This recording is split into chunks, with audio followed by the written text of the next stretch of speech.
இவ்வளவு கஷ்டத்துக்கும் காரணம் அன்னைக்கு பஞ்சாயத்தில் அப்பா வேண்டாம் என்று சொல்லி இருந்தால் அம்மாவுக்கு செல்வி செல்லப் பிள்ளையாயிருப்பாள். இப்போது வயது வித்தியாசம் கூட பார்க்காமல் அம்மா எதிரியாக நினைப்பதற்கு காரணம் அப்பா வேணும் என்று சொன்னாள் அல்லவா அன்று பஞ்சாயத்தில். அதனால்தான் அம்மாவுக்கு எதிரியாகிவிட்டாள். பாவம், என்ன செய்வது? விதி என்று சொல்லி மனதை சமாதானப்படுத்திக் கொள்ள வேண்டியதுதான். வேற என்ன செய்ய முடியும்? அப்படி இருக்கிறது நிலைமை. அம்மா வேலை செய்து கொண்டிருந்தார்கள். வீட்டு வேலையை பார்த்து கொண்டிருந்தார்கள். நேரமாகிவிட்டது. வேலைக்கு வியாபாரத்துக்கு செல்ல வேண்டும் என்று சீக்கிரமாக வேலை செய்து கொண்டிருந்தார்கள். அப்போது அப்பா வெளியே சென்று டீ கடைக்கு போய், ஆண்கள் எல்லாரும் அப்படித்தானே, காலையில் எந்திரிச்சு டீ கடைக்கு போய் அங்கு நண்பர்களெல்லாம் இருப்பார்கள். அவர்களெல்லாம் பார்த்து பேப்பர் படித்துவிட்டு கொஞ்ச நேரம் உரையாடிவிட்டு வருவார்கள்.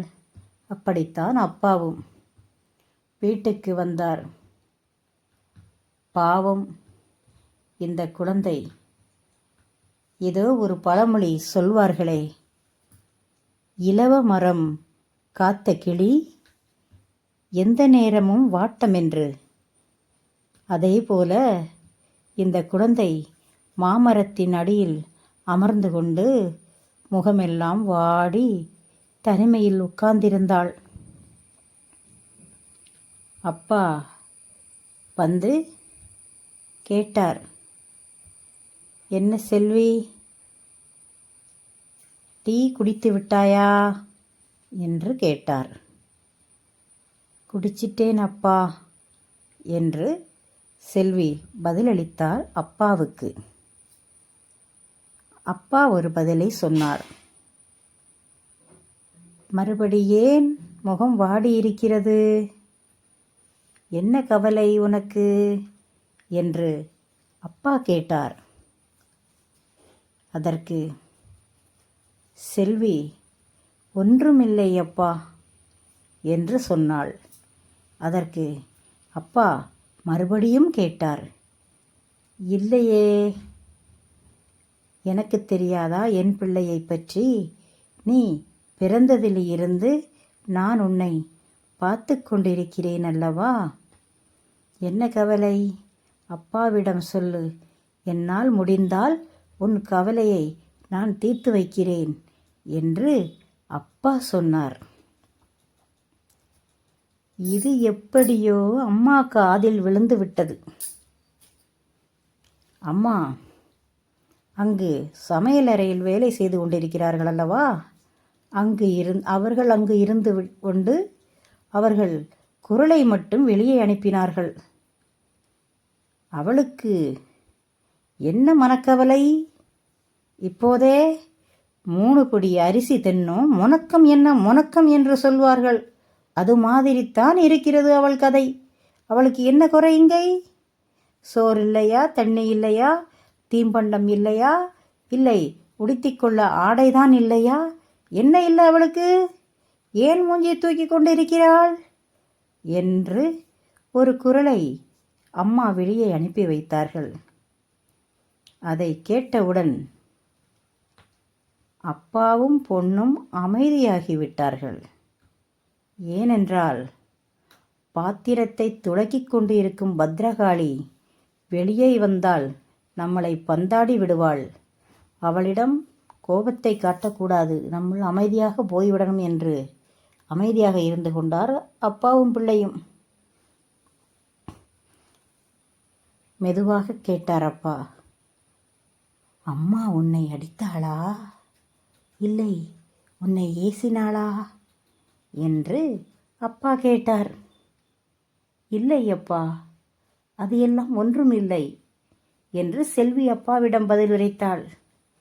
இப்படி பேசிக்கொண்டு இருக்கும்போது இதையெல்லாம் மயிலாத்தா பாட்டி கேட்டுக்கொண்டிருக்கிறார்கள் அல்லவா. அப்போது மெதுவாக ஒரு கம்பையும் ஊனிக்கொண்டு பக்கத்தில் வந்தார்கள் மயிலாத்தா பாட்டி. அப்போது அவர்கள் வந்தவுடன் அப்பா சேரில் இருந்து எழுந்து நின்று, அம்மா இருங்கள், உட்காருங்கள் என்று அந்த பாட்டிக்கு மரியாதை கொடுத்தார்.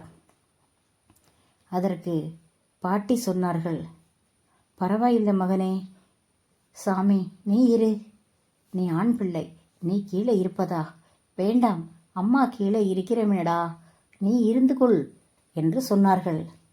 இல்லை அம்மா, பரவாயில்லை, அம்மாவின் காலடியில் பிள்ளை இருப்பதில் எந்த ஒரு குறைச்சலும் கேவலமும் கிடையாது அம்மா, நீங்கள் முதிர்ந்தவர்கள், நீங்கள் சேரில் இருங்கள் என்று அப்பா சொன்னார். சரி என்று பாட்டி சேரில் அமர்ந்து கொண்டார். செல்வியும் அப்பாவும் திண்ணையில் அமர்ந்தார்கள்.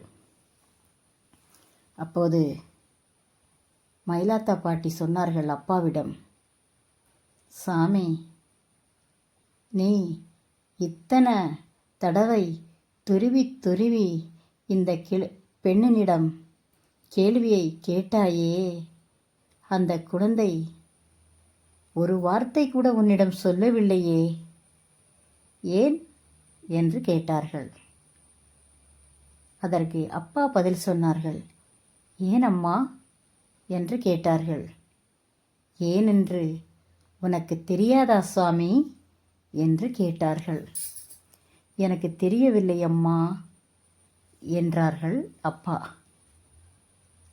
அது சரி, தெரிந்திருந்தால் இந்த சின்ன வயதில் இவ்வளவு கஷ்டத்தை மனவேதனையும் இந்த குழந்தை அனுபவிக்க வேண்டியது வந்திருக்காதில்ல சாமி என்றார்கள் மயிலாத்தா பாட்டி. அதற்கு அப்பா பதில் சொன்னார்கள், மனவேதனையும் கஷ்டமுமா? யாருக்கு? நீங்கள் என்ன சொல்கிறீர்கள்? எனக்கு ஒன்றுமே புரியவில்லையே அம்மா என்று கேட்டார் அப்பா. ஏன் சாமி, நீ முதிர்ந்தவன்தானே, இவ்வளவு தெளிவாக சொல்கிறேன், மறுபடியும் எனக்கு புரியவில்லை அம்மா என்று சொல்கிறாயே, என்ன மனிதன் நீ என்று மயிலாத்தா பாட்டி சொன்னார்கள்.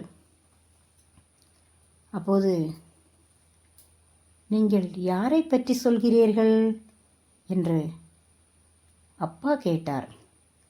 அதற்கு மயிலாத்தா பாட்டி சொன்னார்கள், பரவாயில்லை, இப்போதாவதும் நீ கேட்டாயே, யாரை பற்றி கேட்கிறீர்கள் என்று, அதுவே எனக்கு சந்தோஷந்தாண்டா மகனே என்று சொன்னார்கள். நான் வேற யாரையும் பற்றி சொல்லவில்லை, குறையும் கூறவில்லை.